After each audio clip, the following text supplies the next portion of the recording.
Every year, millions of Muslims leave everything behind. Their homes, their countries, their comforts, and travel across the world just to walk in the desert, circle a black cube, and sleep under the open sky. Why? What's the reason? What is the real purpose of Hajj? And more importantly, why does this gathering of Muslims from every nation, every race, and every language bother the world so much? Why do some people fear our unity? What does Hajj teach us that could change not just ourselves, but the whole world? In this video, we'll explore these secrets, one by one, and uncover what Hajj is really about. We'll uncover the purpose behind Hajj, the spiritual, the political, the revolutionary. But before we start, make sure to subscribe to the channel and join us on this journey, a journey that could change how you see Islam and yourself. Let's open the door to the deeper meaning behind Hajj. Imagine you're standing on the white marble of the Haram. There's no room to move, just people. Millions of people. Different skin, different languages, different flags. But one direction, one voice, one purpose. Labbaik Allahumma labbaik. I am here, O Allah, I am here. And in that moment, something powerful hits your heart. This is not just you. This is us. This is the Ummah. What is the Ummah? The word Ummah doesn't mean just a group. It means a family of believers, connected through Allah. It means your pain is my pain.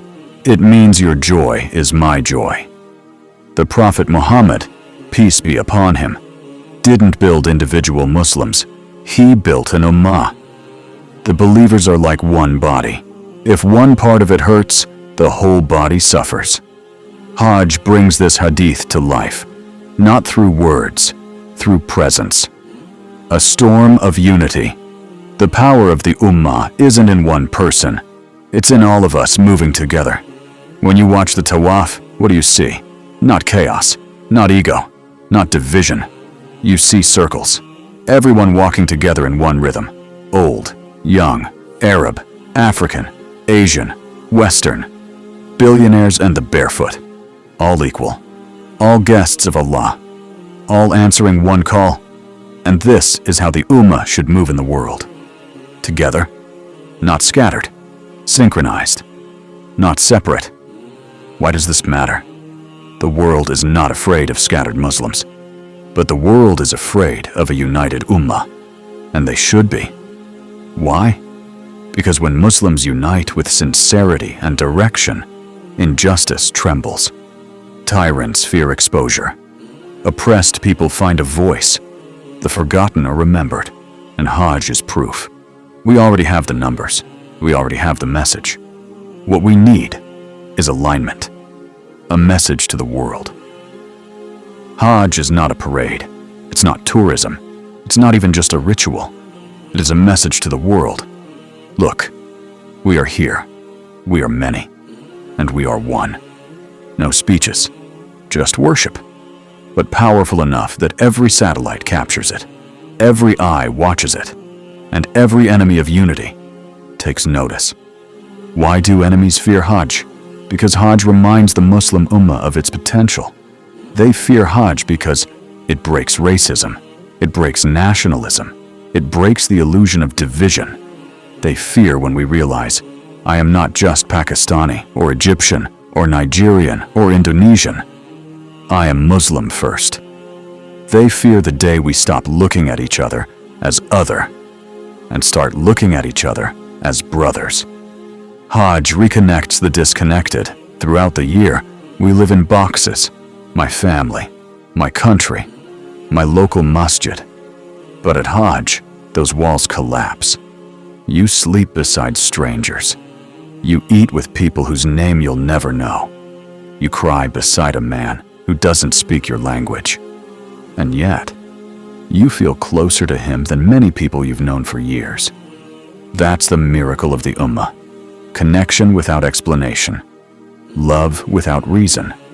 Unity without negotiation. The lesson of Zamzam. Think about this.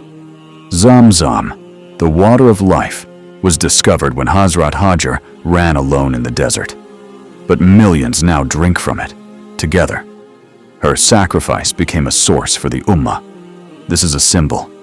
One believer's sincerity can benefit the entire nation. But what if the whole nation was sincere? That's what Hajj asks us. What if we all came together for Allah, with hearts purified and egos dropped? The potential of one body. The Prophet, peace be upon him, didn't just see a few companions. He saw the future Ummah. He saw us. At Arafat, he didn't just deliver a sermon. He laid out the constitution for unity. No superiority of race, no blood revenge, rights of women, brotherhood of all believers. All mankind is from Adam and Eve. Imagine if the Ummah returned to these principles. No racism in our masjids, no sectarian hate on our tongues, no oppression tolerated in silence. Wouldn't the world look different? That's the power we witness during Hajj. Not theoretical, not emotional, practical, visible, global. So what should we do? Hajj is not just something you watch on YouTube once a year. It's a reminder to every Muslim that you are not alone. You belong to something bigger. The Ummah needs your heart, your hands, and your help. Let that truth ignite something in you. Let it push you to unite with your local community. Let it move you to stand up for oppressed Muslims. Let it silence gossip and division. Let it heal broken relationships among believers. Because what Hajj shows us is not just what is. It shows us what's possible. The Ummah is not weak. It is wounded. But wounds can heal. Hearts can unite. Nations can rise again. And it begins with the realization. We are one Ummah. We serve one Lord. And we are more powerful than we know. So next time you see the Kaaba surrounded by millions, don't just say, Subhanallah. Ask yourself, what if the Ummah moved like this every day? What if we truly became one body? Because the world wouldn't just watch. The world would change. Enemies' reactions to Hajj, why unity terrifies them. They watch you every year, not with love, not with admiration, but with deep unease. From boardrooms and bunkers, from screens and secret offices, from policy think tanks and imperial thrones. They watch. What do they see? Millions moving like waves. Millions wearing the same white. Millions crying, praying, walking, gathering. Different languages, different faces, different flags. But one God, one Qibla, one Ummah. And in that, they see their worst nightmare. They see what you've forgotten. They see what we've abandoned. They see what we still could become. Why they fear the Hajj, it's not just the rituals, not just the chants, not just the stories. They fear what happens when Muslims come together, because Hajj is the only moment on earth where every border dissolves, every nation disappears, every sect, tribe, class, race, and ideology collapses under one identity. Abdullah, the slave of Allah. To the enemies of truth, this is not worship, it is revolution. Because when people remember they are one, they remember what they can do. They remember Palestine. They remember Yemen. They remember Iraq, Syria, Afghanistan. They remember the pain of the Ummah. And when hearts are softened by Hajj, they start to imagine something dangerous. What if we solved it together? What if we stood together? What if we broke these chains and carried the weak with us? That is what the enemies of Islam fear most. What if we spoke? Imagine this, 1 million Muslims in Mina, under the sun, and one voice says, let's talk. Not about shopping or souvenirs, not about selfies or souvenirs, but what is the pain in your land? What is happening to our brothers and sisters? What are your leaders doing? What are mine doing? What can we do together? And then the talk grows. Let's make alliances. Let's free the oppressed. Let's hold our leaders accountable. Let's share resources. Let's end occupation. Let's unite. Hajj is more than a journey. They've tried to convince you it's personal, just between you and God. A vacation for the soul. But it's not just about you. The Prophet, peace be upon him, Hajj in a time of global transition. He stood on Arafah not as a traveler, but as the leader of a new world. He didn't just worship at Hajj. He spoke. He gave the farewell sermon. He declared the rights of the oppressed. He uplifted women. He ended racism. He crushed nationalism. He broke down the structures of injustice. Hajj wasn't a closing speech. It was the foundation of a global Ummah.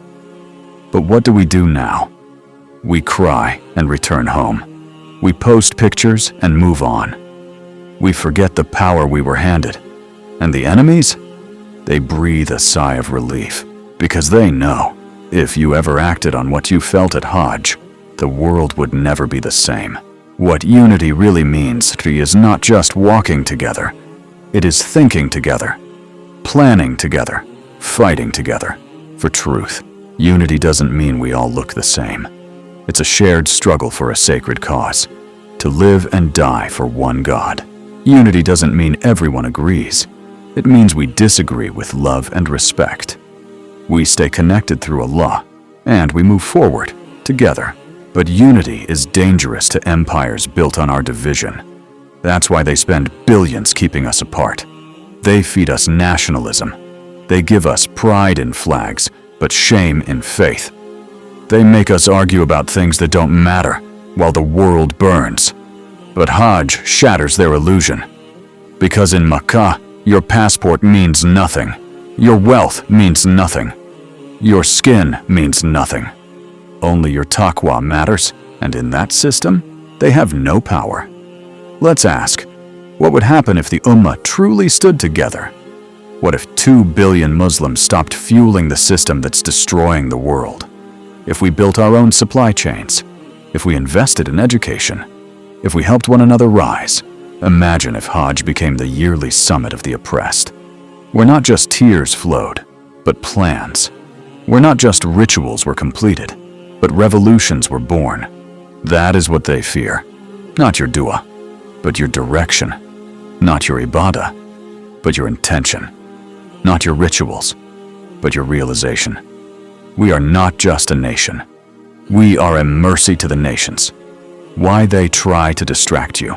If you were their enemy, what would you do? You'd make Hajj look like tourism. You'd turn it into a photo op. You'd convince people to fight over moon sightings, not moonlight. You'd build walls around the Kaaba in their hearts. You'd fill the Ummah with anxiety about logistics, not longing. You'd make Muslims complain about tents and food instead of asking, what is Allah calling me to do next? And you'd breathe easier, because you know they're distracted again, divided again, harmless again. But what if we wake up? What if this year, one soul remembers? What if you return home and don't sleep? What if you build, speak, rise, organize in their local mosque? Just like Makkah and Medina represent leadership, every local mosque is meant to be a center of awakening. That's why the bombing of mosques is no accident. It's part of a larger strategy to break the Muslims. Is this happening in real life? Yes, in many ways. In Palestine, Masjid al-Aqsa is attacked again and again. In Afghanistan, Iraq, Pakistan, bombings often target Friday prayers. In India, Muslims fear even praying in public. In France, Muslims were banned from praying in public streets, and mosques have been shut down. In China, Uyghur Muslims had their mosques demolished, Qur'ans burned, and gatherings banned. In Burma, mosques burned, communities wiped out. And yet, the world stays silent. But why? If the Ummah becomes one, politically, economically, spiritually, and socially, the balance of power in the world will shift forever. They fear a people who live by truth and shatter every banner of injustice. Why we must understand this. If we continue treating mosques as just prayer places, we will never rise. But if we revive them as centers of learning, platforms for justice, safe homes for the oppressed, voices for truth, then every attack will fail. That's why protecting mosques is not just emotional. It's strategic. Hajj is the ultimate mosque gathering. If local mosques scare them, imagine the Kaaba, the place where history, power, and purpose meet. The place where millions gather with no weapons, but with unity and tears. The place that revives the legacy of Hazrat Ibrahim. Right now, they cannot bomb the Kaaba like they do others' mosques, but they try to weaken its meaning. They turn Hajj into a tourist trip. They make Muslims forget its political, spiritual, and social power. But those who reflect, those who know, those who remember, they see the truth. The lesson for us: if they fear our unity, we should value it even more. If they bomb our mosques, we should build them with even more purpose. If they try to divide us, we must stand even closer together. Hajj reminds us: one body, one voice, one purpose, one Lord, one leader. And the world cannot silence a united Ummah that moves with purpose. So what is the most important purpose of Hajj? It is to awaken a dead Ummah, to remind a scattered people that they are one body, one voice, one divine mission. Hajj is not just about rituals, it is about rebirth. When millions wear the same cloth, walk the same steps, and cry the same name, they prove that we are not divided. We are just asleep. And Hajj is our call to rise, to return, to reclaim. So walk the path of Ibrahim and carry the mission he began, and break the idols inside and out.